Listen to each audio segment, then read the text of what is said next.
Hi అందరికీ. Trading ఈ మాట వినగానే మనలో చాలా మందికి లగ్జరీ కార్లు, ఫారిన్ ట్రిప్స్, సోషల్ మీడియాలో కనిపించే ఆ మెరుపంతా గుర్తొస్తుంది కదూ. అయితే ఒక్క నిమిషం ఆగండి. ఆ మెరుపుల వెనుకున్న కఠినమైన వాస్తవాల గురించి ఈరోజు మనం మాట్లాడుకుందాం. ట్రేడింగ్ అనే నాణేనికి ఉన్న రెండో వైపును చూసేందుకు సిద్ధంగా ఉండండి. అయితే అందరి మదిలో మెదిలే మొదటి ప్రశ్న, ట్రేడింగ్ అంటే ఇంటి దగ్గర కూర్చుని ఈజీగా డబ్బు సంపాదించే పనేనా? ఇది నిజమా, లేక మనల్ని ఊరించే ఒక అందమైన అబద్ధమా? ఈ అతిపెద్ద అపోహ వెనక ఉన్న నిజాన్ని ఈరోజు మనం ఛేదిద్దాం. సరే, మొదటి భాగం ఊహ మరియు వాస్తవికత. సోషల్ మీడియాలో కనిపించేదేంటి, అసలు మార్కెట్లో జరిగేదేంటి, ఆ తేడాను ఇప్పుడు చూద్దాం. సోషల్ మీడియాలో చూస్తే ఏముంటుంది? ఇవాళ డబ్బు పెడితే రేపటికి డబల్, ప్రతిరోజు ఆదాయం గ్యారంటీ అనిపిస్తుంది. కానీ అసలు కథ వేరే ఉంటుంది. మార్కెట్ రియాలిటీ ఏంటంటే, ఇక్కడ మీ ఉత్సాహానికి కాదు, మీ క్రమశిక్షణకే విలువ. షార్ట్కట్లు తీసుకుంటే మాత్రం మార్కెట్ అస్సలు ఊరుకోదు. ఇది లాటరీ కాదు, ఒక సీరియస్ ప్రొఫెషన్. ఒక విషయం బాగా గుర్తుపెట్టుకోవాలి. ఒక డీమ్యాట్ అకౌంట్ ఓపెన్ చేశామంటే అది మనకు ట్రేడ్ చేయడానికి ఇచ్చిన పర్మిషన్ మాత్రమే, మనకు ట్రేడ్ చేసే క్వాలిఫికేషన్ వచ్చినట్టు కాదు. ఆలోచించండి, డ్రైవింగ్ లైసెన్స్ ఉన్న ప్రతి ఒక్కరూ ఫార్ములా 1 రేసర్ కాలేరు కదా.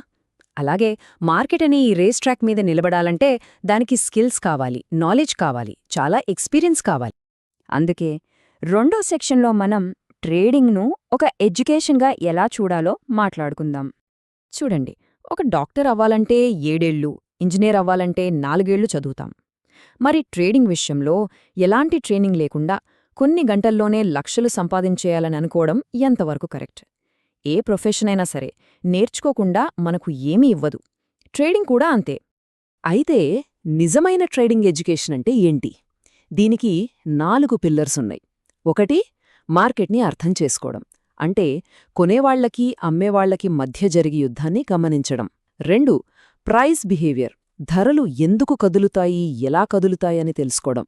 3, రిస్క్ హ్యాండ్లింగ్, లాభం సంగతి తర్వాత ముందు మన డబ్బుని ఎలా కాపాడుకోవాలి అనేది నేర్చుకోవడం. ఇక 4ది అన్నిటికన్నా ముఖ్యమైనది, ఎమోషనల్ కంట్రోల్. ఇవి నేర్చుకోకుండా ట్రేడింగ్లోకి దిగడమంటే కళ్ళు మూసుకుని యుద్ధంలోకి దూకినట్టు. ఇక్కడ ఒక అద్భుతమైన మాట ఉంది. మీరు ట్రేడింగ్ను ఒక వృత్తిగా గౌరవిస్తే ట్రేడింగ్ మీ మూలధనాన్ని గౌరవిస్తుంది. ఎంత నిజమో కదా. మనం దానికివ్వాల్సిన గౌరవమిస్తేనే అది మన డబ్బుని కాపాడుతుంది. లేదంటే మన కళ్లముందే మన క్యాపిటల్ మాయమైపోతుంది. సరే, ఇక మూడో భాగానికి వద్దాం. ఒక బిగినర్కి కావలసిన టూల్ కిట్ ఏంటి? మనం ధరల కదలికల్ని అర్థం చేసుకోవాలంటే ముందుగా సపోర్ట్, రెసిస్టెన్స్ గురించి తెలుసుకోవాలి. చాలా సింపుల్గా చెప్పాలంటే సపోర్ట్ అంటే మన ఇంటి ఫ్లోర్ లాంటిది. ధర అక్కడికి రాగానే పైకి బౌన్స్ అయ్యే ఛాన్స్ ఉంటుంది. అలాగే రెసిస్టెన్స్ అంటే మన ఇంటి సీలింగ్ లాంటిది. ధర దాని తాకగానే కిందకొచ్చే అవకాశం ఉంటుంది. ఈ 2 లెవెల్స్ని గుర్తించడం చాలా చాలా ముఖ్యం. మార్కెట్ కదలికలు ఎలా పడితే అలా ఉండవు, వాటికో పద్ధతి ఉంటుంది. ఫర్ ఎగ్జాంపుల్, మార్కెట్ పైకి వెళ్తుంటే అది మెట్లెక్కుతున్నట్టు ఉంటుంది. అంటే ప్రతి మెట్టు దాని ముందు మెట్టు కన్నా కొంచెం పైనే ఉంటుంది. దీన్నే టెక్నికల్గా హయ్యర్ హైస్, హయ్యర్ లోస్ అంటారు. ఈ స్ట్రక్చర్ని మనం పట్టుకోగలిగితే మార్కెట్ ఏ డైరెక్షన్లో వెళ్తుందో ఈజీగా అంచనా వేయొచ్చు. చాలామంది కొత్తవాడు చేసే పెద్ద తప్పేంటంటే తమ చార్టును రకరకాల ఇండికేటర్లతో నింపేయడం. కానీ గుర్తుంచుకోండి, ఇండికేటర్లనేవి గతాన్ని చూపిస్తాయే తప్ప భవిష్యత్తుని కాదు. అవి కేవలం మనకు హెల్ప్ చేసే టూల్స్ అంతే. వాటిమీద ఎక్కువగా ఆధారపడితే క్లారిటీ రావడం పోయి ఇంకా కన్ఫ్యూజన్ పెరిగిపోతుంది.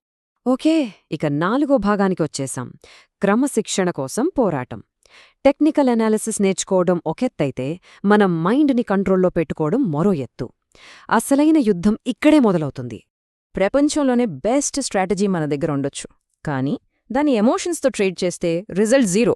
దానికన్నా ఒక సింపుల్ స్ట్రాటజీని తీసుకుని దాన్ని ప్రతిసారి పర్ఫెక్ట్ డిసిప్లిన్తో ఫాలో అవ్వడం 100 రెట్లు బెటర్. సక్సెస్ అనేది స్ట్రాటజీలో లేదు, దాన్ని మనం ఎలా ఎగ్జిక్యూట్ చేస్తామన్న దాంట్లో. మనలో చాలా మంది ఈ తప్పులు చేస్తూనే ఉంటాం. ఒక లాస్ రాగానే దాన్ని ఎలాగైనా రికవర్ చెయ్యాలని మార్కెట్తో పగబట్టినట్టు ట్రేడ్ చేయడం, అదే రివెంజ్ ట్రేడింగ్. లేదా ఏ ట్రేడ్ దొరకక బోరు కొట్టి అనవసరంగా ఏదో ఒకటి తీసుకోవడం. ఒకే ఒక గెలుపు రాగానే ఇక మనల్ని ఆపేవారే లేరని ఓవర్ కాన్ఫిడెన్స్తో పెద్ద రిస్క్ తీసుకోవడం. ఇవన్నీ మన అకౌంట్ని సున్నా చేసే ఎమోషనల్ డెసిషన్స్.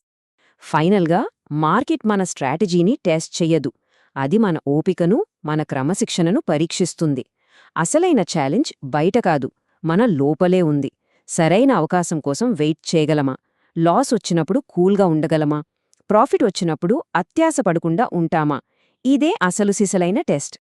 ఇక చివరి భాగానికొద్దాం, ప్రొఫెషనల్ మైండ్ సెట్. ఒక బిగినర్కి ఒక ప్రొఫెషనల్కి మధ్య ఆలోచనలో ఎంత తేడా ఉంటుందో చూద్దాం. బిగినర్స్ ఏం చేస్తారు? ప్రతిరోజూ జాక్పాట్ కొట్టాలని చూస్తారు.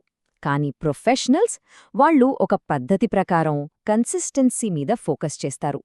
బిగినర్స్ ప్రతి చిన్న కదలికను పట్టుకోవాలని కంగారు పడితే, ప్రొఫెషనల్స్ మాత్రం ఒక మంచి సెటప్ కోసం సింహంలా ఓపికగా ఎదురుచూస్తారు. అన్నిటికన్నా ముఖ్యమైన తేడా ఏంటో తెలుసా? ప్రొఫెషనల్స్ ప్రాఫిట్స్ గురించి ఆలోచించే ముందు తమ క్యాపిటల్ని ఎలా సేవ్ చేసుకోవాలి అని ఆలోచిస్తారు.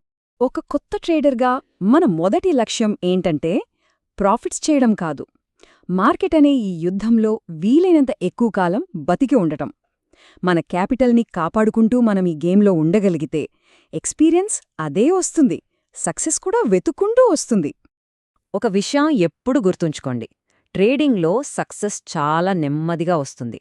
కానీ మనం తొందరపడితే ఫెయిల్యూర్ మాత్రం చాలా చాలా ఫాస్ట్గా వస్తుంది. ఇది స్ప్రింట్ కాదు, ఇదొక మ్యారథాన్.